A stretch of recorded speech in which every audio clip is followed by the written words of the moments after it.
खुलुमबाय बेयो बड'लेण्ड इंखं टेलिभिजन दिनै 15 सेप्तेम्बर 2024 रबिबारखालि सानसेनि बरादखौ नोंथांमोननि खाथियाव लाबोदों आं सदानन्द दैमारिया।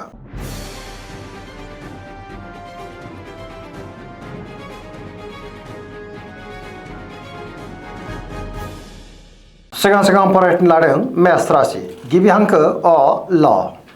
दिनैनि साना जोबोर मोजां। बहाबा दावबायनो एबा हान्थिनो खाबु मोनगोन आरो मोजाङैनो हान्थिनोबो हागोन। गोसोनि साननायफ्रा दिनै मोगथाङाव जाफुंनोबो हागौ। मावनो लानाय खामानिफोरखौ थिसननो आरो गोरलैयैनो मावफुंनोबो हागोन। सोरबा लोगोनिफ्राय थोजासे हेफाजाब मोननोबो हागौ। गोसोआ दिनै जोबोर खुसि जागोन। देहाया मोजाङैनो थागोन। रांखावरियाव मोजां, बेफार फालांगियाव मोजां। आयाबो बांगोन। सोरबा लोगोनिफ्राय मोजां खौरां फैनोबो हागौ। न'खराव दिनै अननानै फैगोन। बिमा बिफानिफ्राय अननाय आरो बोरखौ मोननो हागोन। गुबुननि गोसोखौ गोरलैयैनो बोनोबो हागोन। गोसोआव गोथों आरो गोग्गो साननाय फैगोन। समाजाव मान मोननो हागोन। सेंग्रा सिख्लाफ्रा दिनै जोबोर खुसि जागोन। फरायसाफ्रा फरायनायाव गोसो दुंखांगोन। पजिटिभ एनार्जिनि गोहोमबो गोग्लैगोन। धोरोमारि बिथिङावबो दिनै गोसो दुंखांनो हागौ। सरासनस्रायै दिनै साना जोबोर मोजां आरो मोजाङैनो बारग'लांगोन।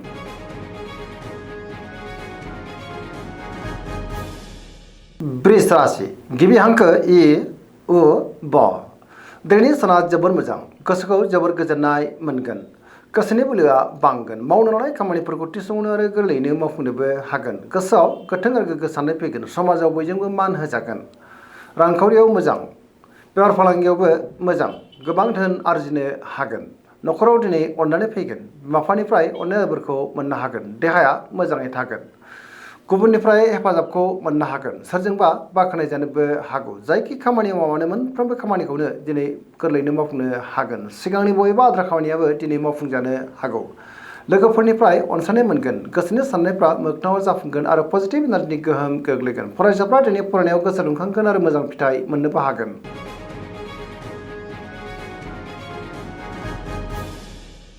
मिथुन राशि गिबि हांखो क स।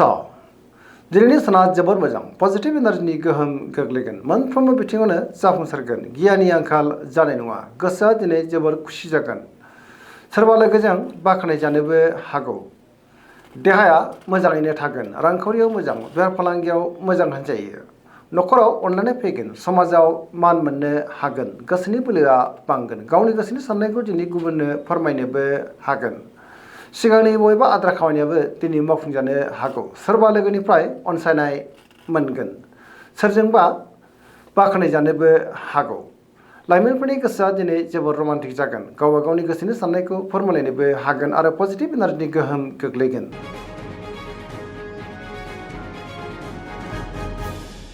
कर्कट राशि गिबि हांखो ड ह। दिनैनि साना जोबोर मोजां। गोसोखौ जोबोर गोजोननाय मोनगोन। सोरबा लोगोजों बाख्नाय जानो हागौ। सिगांनि बबेबा आद्रा खामानिया दिनै मावफुंजागोन। गोसोआव पजिटिभ साननाय फैगोन। मावनो लानाय खामानिफोरखौ थिसननो आरो गोरलैयैनो मावफुंनोबो हागोन। रांखावरियाव मोजां, बेफार फालांगियाव मोजां होनजायो। बहाबा थाङोब्ला दिनै जोबोर मोजां आरो मोजाङैनो हान्थिनोबो हागोन।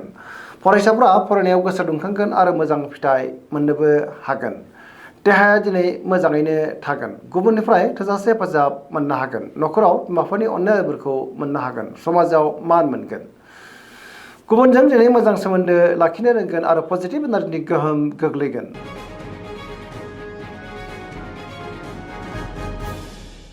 सिंह राशि गिबि हांखो म ट। दिनैनि साना जोबोर मोजां। पजिटिभ साननो रोंगोन। गियाननि आंखाल जानाय नङा। मोनफ्रोमबो बिथिङावनो जाफुंसारगोन। सोरजोंबा बाख्नाय जानोबो हागौ। सुथुरखौ दिनै गोरलैयैनो फेजेननोबो हागोन। सोरबा लोगोनिफ्राय थोजासे हेफाजाबबो मोननो हागौ। समाजाव लोगो लेवा बांगोन। बहाबा दावबायनो एबा हान्थिनो खाबु मोननो हागौ। रांखावरियाव मोजां, बेफार फालांगियावबो मोजां होनजायो। गोसोनि साननायखौ दिनै गुबुननो फोरमायनोबो हागोन। न'खराव अननानै फैगोन।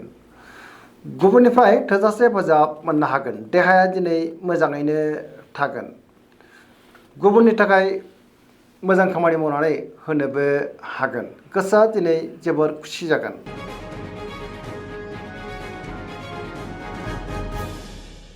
कन्या राशि गिबि हांखो प ट। दिनैनि साना जोबोर मोजां। गोसोआव गोथों आरो गोग्गो साननाय फैगोन। गियाननि आंखाल जानाय नङा। सोरजोंबा बाख्नाय जानो हागौ। रांखावरियाव जोबोर मोजां। बेफार फालांगियाव दिनै जोबोर मोजां मुलाम्फा मोननो हागोन। देहाया मोजाङैनो थागोन। बहाबा थाङोब्ला दिनै जोबोर मोजां आरो मोजाङैनो हान्थिनोबो हागोन। न'खराव अननानै फैगोन। बिमा बिफानिफ्राय अननाय आदरखौ मोननो हागौ बिदा फंबायनिफ्राय हेफाजाब मोननो हागोन सोरजोंबा बाख्नायजानो हागौ पजिटिभ एनार्जिनि गोहोम गोग्लैगोन सेंग्रा सिख्लाफ्रा दिनै जोबोद रमान्टिक जागोन आरो गावबा गावनि गोसोनि साननायफोरखौ फोरमायलायनोबो हागोन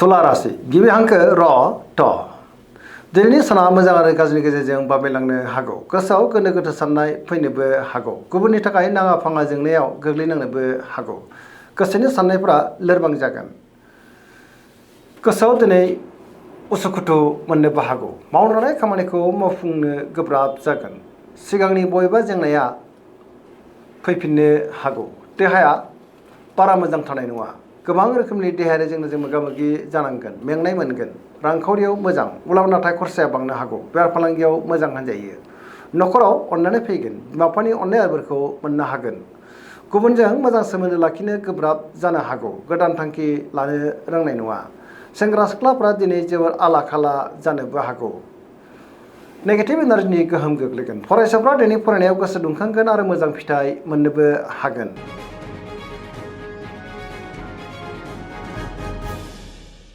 वृश्चिक राशि गिबि हांखो न स दिनैनि साना जोबोर मोजां पजिटिभ एनार्जिनि गोहोम गोग्लैगोन गोथों आरो गोग्गो साननो रोंगोन गियाननि आंखाल जानाय नङा बयजोंबो गोरोबनो रोंगोन सोरबा लोगोनिफ्राय हरखाबै मोजां खौरांबो फैनो हागौ सोरबा गोजाम लोगोजों बहाबा लोगो मोनज्लायनोबो हागौ गोसोआव गोथों आरो गोग्गो साननाय फैगोन मावनो लानाय खामानिफोरखौ थि समावनो मावफुंनो हागोन गुबुननिफ्राय थोजासे हेफाजाब मोननो हागोन गोसोनि बोलोआ बांगोन समाजाव दिनै बयजोंबो मान होजागोन न'खराव अननानै फैगोन रांखावरियाव मोजां बेफार फालांगियाव मोजां होनजायो देहाया दिनै मोजाङैनो थागोन गुबुननिफ्राय थोजासे हेफाजाब मोननो हागौ फरायसाफ्रा दिनै फरायनायाव गोसो दुंखांगोन आरो मोजां फिथाइ मोननोबो हागोन लाइमोनफ्रा जोबोर रमान्टिक जागोन गावबा गावनि गोसोनि साननायखौ फोरमायलायनोबो हागोन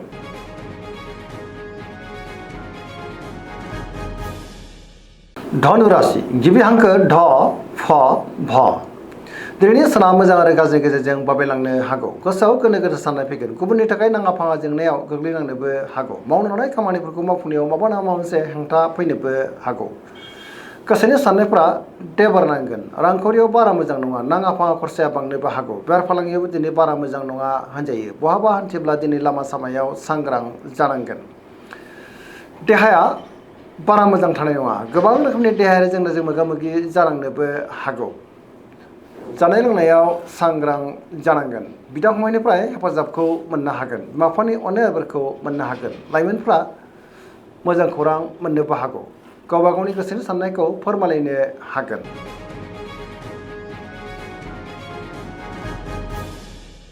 मकर राशि गिबि हांखो ख ज दिनैनि साना जोबोर मोजां गोसोआव दिनै गोथों आरो गोग्गो साननाय फैगोन गियाननि आंखाल जानाय नङा मोनफ्रोमबो बिथिङावनो जाफुंसारगोन रांखावरियाव मोजां होनजायो बेफार फालांगियावबो दिनै जोबोर मोजां मुलाम्फा मोनगोन मोननो गोनांखौबो मोननो हागौ बेफार फालांगि मोजां गोबां मुलाम्फा मोननो हागोन गुबुनजों मोजां सोमोन्दो लाखिनोबो रोंगोन मोनफ्रोमबो खामानिखौनो दिनै गोरलैयैनो मावफुंनो हागोन गोदान खामानियाव आखाइ होजेननो हागोन न'खराव अननानै फैगोन सेंग्रा सिख्लाफ्रा दिनै जोबोर खुसि जागोन गावबा गावनि गोसोनि साननायफोरखौ फोरमायलायनोबो हागोन फरायसाफ्रा फरायनायाव गोसो दुंखांगोन आरो मोजां फिथाइ मोननोबो हागोन लिरनाय फरायनायाव दिनै आखा फाखा जागोन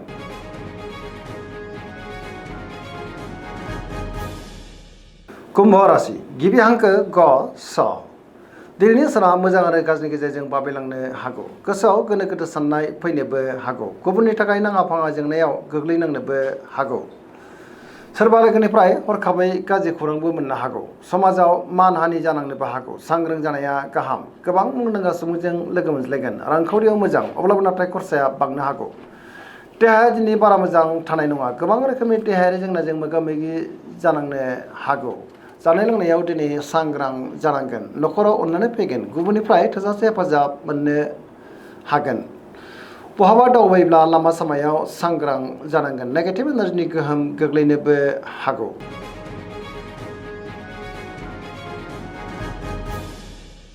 मीन राशि गिबि हांखो ड स दिनैनि साना मोजां आरो गाज्रिनि गेजेरजों बाबेलांनो हागौ गुबुननि थाखाय नाङा फाङा जेंनायाव गोग्लैनोबो हागौ सोरजोंबा रायखोमा जानोबो हागौ नेगेटिभ एनार्जिनि गोहोम गोग्लैगोन गोसोनि बोलोआ लोरबां जानो हागौ। गावनि गोसोनि साननायखौ दिनै गुबुननो फोरमायनो गोब्राब जागोन। देहाया मोजाङै थागोन, अब्लाबो नाथाय जानाय लोंनायाव सांग्रां जानांगोन। रांखावरियाव मोजां, बेफार फालांगियाव मोजां, न'खराव अननानै फैगोन। लाइमोनफोरनि गोसोआ दिनै जोबोर रमान्टिक जागोन। फरायसाफ्रा फरायनायाव गोसो दुंखांगोन आरो मोजां फिथाइ मोननोबो हागोन। दिनैनि राशि फरायथिनाया एसेनोसै। जोबनायाव बेखौनो खावलायो जाहाथे नोंथांमोना सानफ्रोमबो जोंनि बे बड'लेण्ड इंखं टेलिभिजनखौ नायबाय थायो आरो साबस्क्राइब खालामो, लोगोसे लाइक खालामो आरो शेयार खालामो। एसेनोसै, गोजोन्थों।